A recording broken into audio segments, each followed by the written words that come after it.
बिस्मिल्लाहिर्रहमानिर्रहीम। अस्सलाम वालेकुम दोस्तों, मैं आपका होस्ट हबीब सज्जाद ब्लॉगर सज्जाद के साथ नए रंग में। उम्मीद करता हूँ आप बिल्कुल ठीक ठाक और खैरियत से होंगे।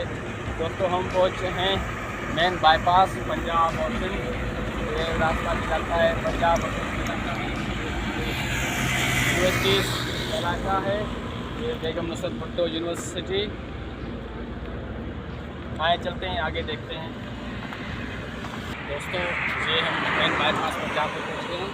आओ चलते हैं आगे। ये अंदर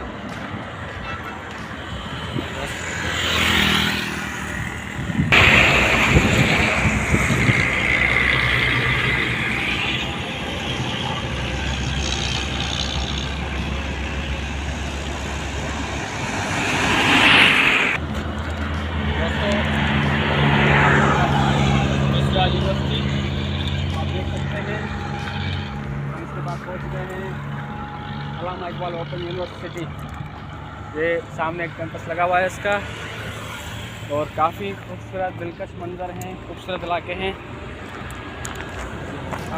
दोस्तों आपको हमारे वीडियो कैसे लगे आप हमें कमेंट्स में ज़रूर बताएं, और आप हमारे चैनल को सब्सक्राइब करना ना भूलें। अस्सलाम वालेकुम।